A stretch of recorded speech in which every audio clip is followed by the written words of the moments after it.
दिसत आहेत आणि हातीने सोंड काढलेली असून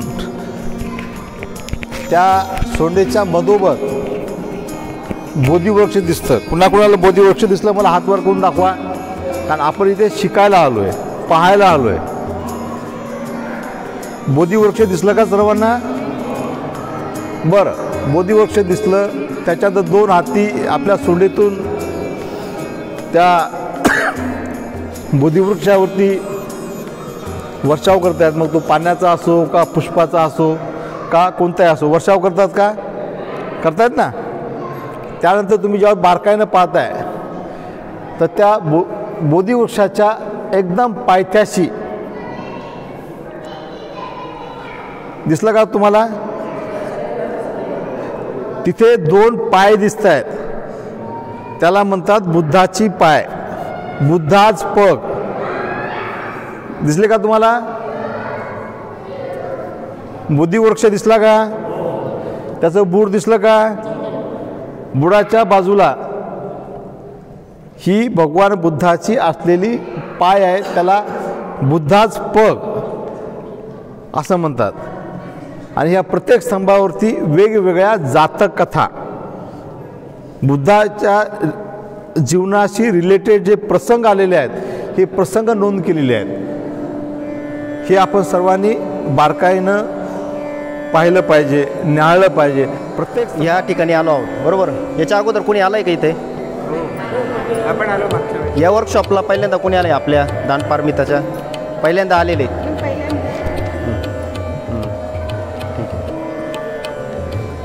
तर सर्वांचं खूप खूप स्वागत. आज आपण या चैत्यगृहात आलो आहोत. आता चैत्यगृह काय हे आपण पहिलं समजून घेतलं पाहिजे. ज्याप्रमाणे आपण आपल्या घरामध्ये देवघर बनवतो की नाही? प्रत्येक धर्मातील व्यक्ती त्यांचे श्रद्धास्थान वेगळे असतात. ते आपल्या घरात किचन बनवतात, बेडरूम बनवतात, एक हॉल असतो आणि एक छोटंसं देवघर असतं. तर या लेणी बनवताना सर्वात पहिले जो विचार केला तो म्हणजे इथं काहीतरी श्रद्धास्थान असलं पाहिजे, म्हणजे प्रार्थना मंदिर असलं पाहिजे. आणि त्यासाठी त्यांनी चैत्यगृहाची निर्मिती केली. चैत्यगृहाची निर्मिती का केली याच्या मागचं मोठं कारण आहे. ज्यावेळेस तथागत बुद्ध एका झाडाखाली बसलेले असताना आंध्र प्रदेशमधील 2 व्यापारी आलेले होते. त्यांनी बघितलं खूप तेजस्वी पुरुष बसलेला आहे, आपण याच्याकडून काहीतरी चांगले विचार घ्यायला पाहिजे. मग ते बुद्धांकडे गेले आणि बुद्धांना बोलले की आम्हाला काहीतरी चांगलं मार्गदर्शन करा, ज्यामुळे आमचं जीवन चांगलं होईल, सुखकारक होईल, आमच्या जीवनात दुःख नाही राहणार. तर बुद्धांनी त्यांना त्यावेळी उपदेश दिला. त्यावेळेस संघाची स्थापना झालेली नव्हती, म्हणजे जे पंच भिक्खू होते ते तोपर्यंत त्यांना मिळालेले नव्हते, भेटलेले नव्हते. मग त्यावेळेस त्यांनी पहिलं बुद्धांना शरण गेले आणि धम्माला शरण गेले. संघ नव्हता त्यावेळेस. म्हणजे 2 वेळा त्यांनी नमन केलं, वंदन केलं आणि मग बुद्धांना त्यांनी अन्न दिलं. म्हणजे पहिल्यांदा त्यांना जेवण दिलं, भात होता आणि त्यांच्याकडं मध होतं. मध आणि भात त्यांना खायला दिला. ज्यावेळेस बुद्धांचं ते भोजन झालं त्यानंतर त्यांना प्रवचन दिलं आणि त्या प्रवचनाने ते 2 व्यापारी इतके प्रभावित झाले की त्यांना असं वाटलं की आम्ही आमच्या प्रदेशात ज्यावेळेस जाऊ त्यावेळेस तुमचं काय प्रतीक घेऊन जाऊ. आणि मग त्यांनी बुद्धांना सांगितलं की काहीतरी प्रतीक द्या असं की आम्ही आमच्या ठिकाणी जाऊन ते आम्ही स्थापन करू शकू. मग बुद्धांनी त्यांना सांगितलं, त्यांच्याकडे चिवरची घडी केलेली होती, ती चिवर खाली ठेवलं. त्यानंतर त्यांचं भिक्षापात्र ते त्याच्यावर उपडं मारलं. त्याच्यानंतर दंडक असा येतात भिक्खूंकडे, तो दंडक असा ठेवला. याची प्रतिकृतीच म्हणजेच बुद्ध समजा. आणि मग त्यांनी तिथं गेल्यानंतर त्या स्तूपाची रचना केली आणि तीच रचना आपल्याला इथं अशी बघायला भेटते.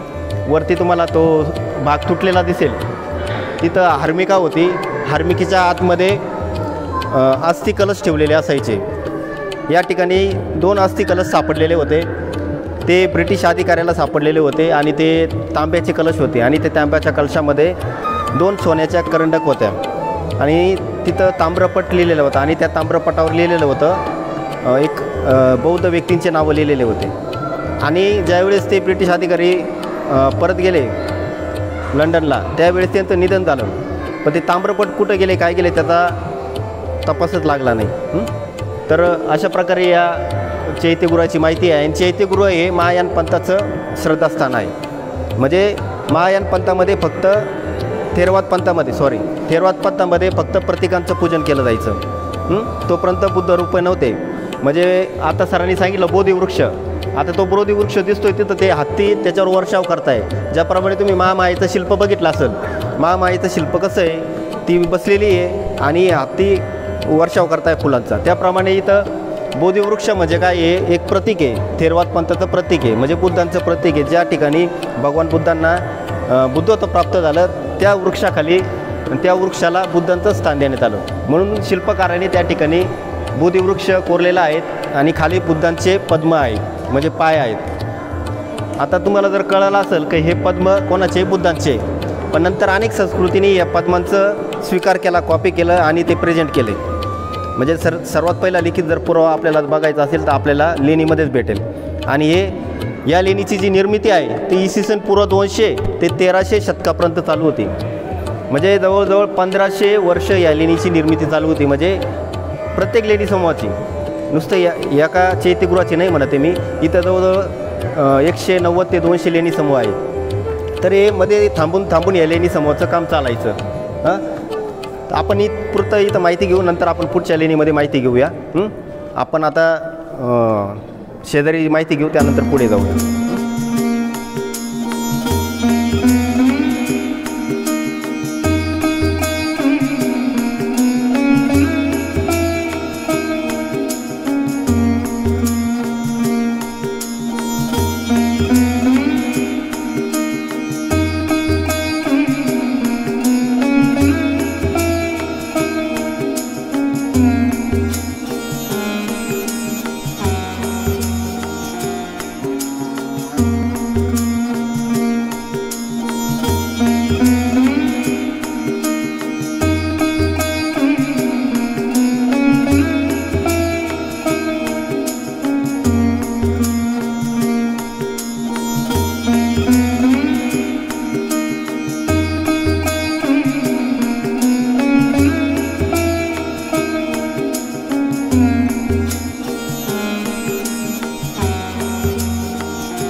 ज्यावेळी इथं भेट द्या त्यावेळेस प्रत्येक शिल्पाचा बारकाईने अभ्यास करा.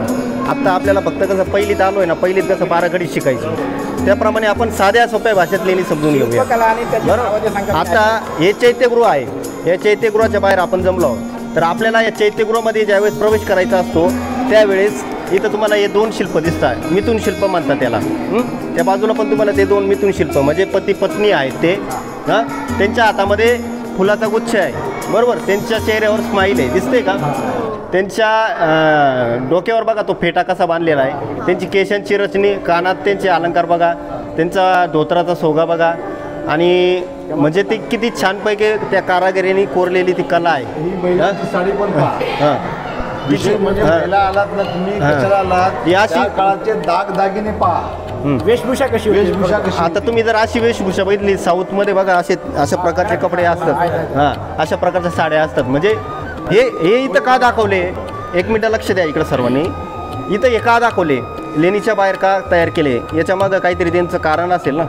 ज्यावेळेस आपण एखाद्या लग्न समारंभात जातो, गेले का, बाहेर मुली असतात, आपलं फुल घेऊन स्वागत करतात ना, कारण ते एक चांगल्या कार्यात आपण जाणार असतो. तर इथं येताना ज्यावेळेस आपल्याला चैत्यगृहात प्रवेश करायचा आहे त्यावेळेस सर्व लोक दुःखी असतात. प्रत्येकाच्या मनात काहीतरी टेन्शन असतं, दुःख असतं, ते दूर करण्यासाठी, मनाला शांत करण्यासाठी या ठिकाणी येत असतात.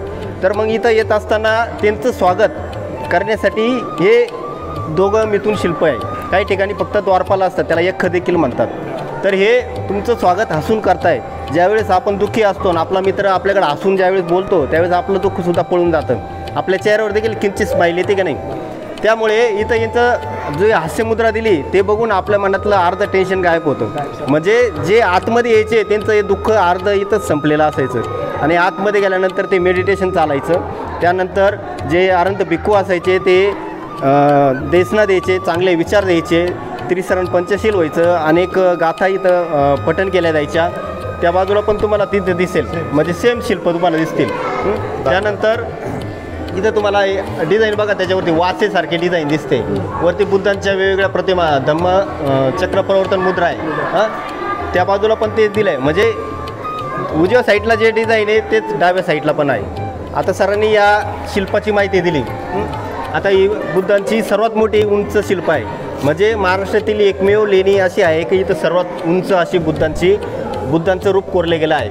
म्हणजे आतमध्ये जर पाहिलं तर तुम्हाला थेरवाद पंथाची प्रतीकं दिसतील आणि बाहेर जर आलं तर महायान पंथाची प्रतीकं दिसतील. म्हणजे ज्यावेळेस थेरवाद पंथाने या लेणीची सुरुवात केली, चैत्यगृह तयार केलं, पण महायान पंथाचा प्रभाव जसा वाढायला लागला त्यावेळेस इथं बुद्ध रूपं तयार करण्याचं काम चालू झालं. मी मगाशी सांगितलं तुम्हाला, इसवी सन पूर्व 200 ते इसवी सन नंतर 1300पर्यंत या लेणीचं काम चालू होतं. आणि या म्हणजे कालांतराने बदल होत गेले. जसजसे धम्मामध्ये पंथ तयार होत गेले, त्याची विचारसरणी बदलत गेली, त्याप्रमाणे या शिल्पकलेत देखील बदल होत गेले. म्हणजे तुम्हाला इथं थेरवाद महायान पंथाचा संगम बघायला भेटतो. आणि सरांनी सांगितलं का हे म्हणजे ही जी कानेरी लेणी आहे हे सर्वात मोठं ग्रंथालय होतं. या ग्रंथालयाला अनेक देणगीदारांनी देणगी दिल्याचे उल्लेख शिलालेखात बघायला भेटतात.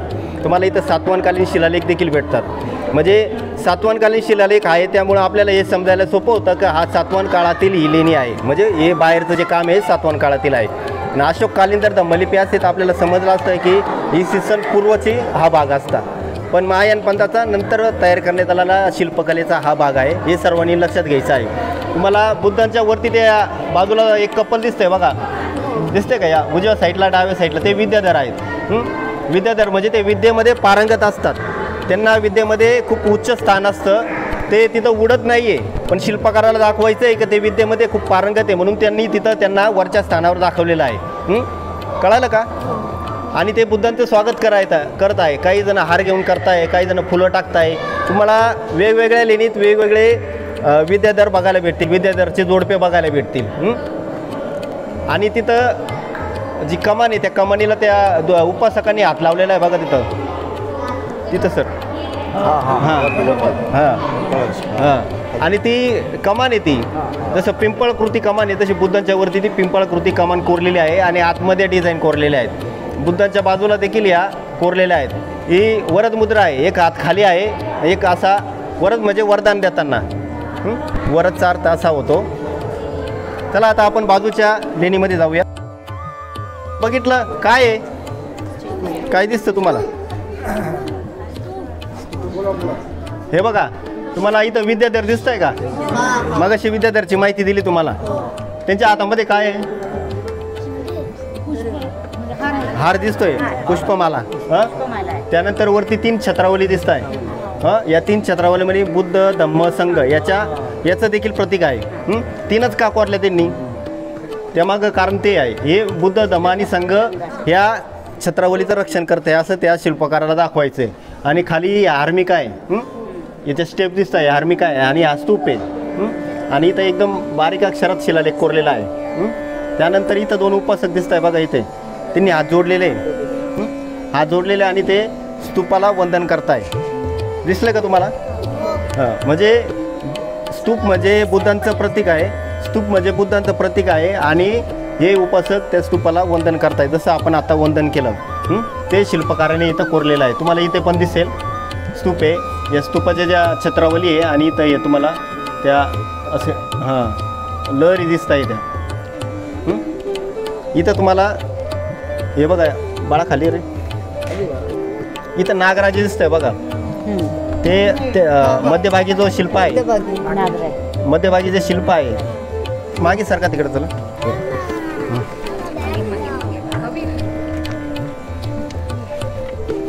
आता इथं खाली नागाचा वेटोळा दिलेला आहे बघा, इथं फणी दिलेली आहे. म्हणजे हे नागवंशीय राजाचं प्रतीक आहे.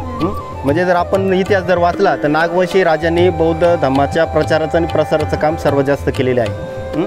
त्यामुळं त्यांचे प्रत्येक ठिकाणी नागवंशीय राजाच्या ज्या प्रतिमा आहेत ते आपल्याला बघायला भेटतात. तुम्हाला अशी जे शिल्प आहे हे तुम्हाला भाजेला भेटल, पितळखोराला भेटल, अजिंठा लेणीमध्ये भेटल, कोंडवी ते लेणीमध्ये भेटेल. म्हणजे हे प्रत्येक ते नागराजांचे त्या काळातील त्या राजांनी कोरलेले आहे. म्हणजे बहुतेक जे राजे होते ते नागवंशी राजे होते. हे आपल्याला याच्यातून लक्षात येतं. आता इकडे मोठा पिलर दिसतोय बघा, तो पिलर दिसला का? वरती तुम्हाला एक शिल्प दिसतंय बघा, असं ढेबरा माणूस आहे, दिसला का? हां, त्याच्या हाताशी वरती आहे. हां, वरती तुम्हाला इकडे काय दिसतं? इकडे पण तुटलेलं आहे बा बहुतेक. नाही इकडं वेगळं आहे. अशोककालीन दंबलिपीमधला अशोकाचं स्तूप. नाही ते नाही म्हणते मी, वरती बोलतोय. वरती हार्मिका साहेब स्टेप दिसत आहे, त्याच्यावरती वेदिका पट्टी आहे, त्याच्यावरती पिलर आहे. पिलरवरती एक शिल्प होतं, बहुतेक ते 4 सिंहाचं असेल. जसं सम्राट अशोकाचा जो जयस्तंभ होता, हां, ते चारी बाजूला 4 सिंह आहे. आणि हे जे आहे शिल्प त्यांनी असा हात लावलेला आहे वरती बघा, म्हणजे त्याचा भार त्यांनी उचललेला आहे. याला लेणी भारवाहक देखील म्हणतात. काही लेणी त्रिरश्मी लेणीला जर तुम्ही गेले, त्या लेणीच्या बाहेर असं ते लेणीचा भार उचललेला या लेणी भारवाहकांचं चित्र तिथं कोरलेलं दिसेल आपल्याला. तसे हे शिल्प प्रत्येक ठिकाणी आपल्याला बघायला भेटतात. चला आता आपण बाजूच्या लेणीमध्ये जाऊया. तर फोटो घ्या ना. लक्ष देत आहे का? पहिली ओळ नाशिक असं, नाशिक असं म्हणजे नाशिकच्या, नानक असं देय धम्म आसन, असा या 2 ओळीचा शिलालेख आहे. म्हणजे नाशिकच्या नानक या व्यक्तीने या इथल्या आसनाचं दान दिलेलं आहे धम्मासाठी. तर तो आपल्याला शिलालेख जो आहे तो अशोककालीन प्लस सातवाहनकालीन याच्यामध्ये आपल्याला बघायला भेटतो. तो म्हणजे त्याचे व्हेरिएशन थोडे बदललेले आहे. क जर अधिकची फुली तर त्याला खाली असं आकार दिलेला आहे. दिसतंय का तुम्हाला? नाशिक असं, नानक असं आसन देय धम्म. म्हणजे हे पूर्ण जे आसन आहे याला आसन म्हणतात. हा जो ओटा आहे या ओट्याला आसन म्हणतात. हा धम्मासाठी दान दिला आहे त्या व्यक्तीने. चला या इकडे या.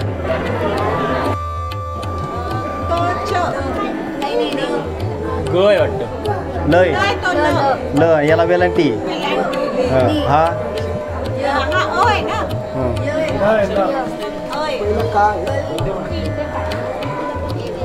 हा कली अनस म्हणजे कल्याणचा. हा न आहे नळाचा, याला एक मात्रा आहे. हां ने ग म स. हां चित चित चित निय स. हा निय य स. हा पुये पुनव स य तस पुनवस यतस. पोडी हा पो आहे बघा, याला एक काना एक मात्रा. हा ढ आहे, याला एक वेलांटी. पोडी देय धम्म म्हणजे तो कल्याणचा नेगमस. हां चित्त याच्यात त्यांनी तो अर्थ स्वामी दत्त केलेला आहे. चित्त यस पूर्ण म्हणजे पुनव स. पुनवस म्हणजे जो पुनव आहे याने याला ज्या पोडीचं आहे ना धम्मासाठी दान दिलेलं आहे, याचा अर्थ निघतो. आणि सातवाहनकालीन धम्मलिपी आहे. आलं लक्षात? तिथं तुम्हाला तो अर्थ बघायला भेटेल. हां हां इसवी सन. आणि तुम्हाला इथं बघा हे पाण्याचं दिसतंय ना. एक मिनटं बघू. पहिले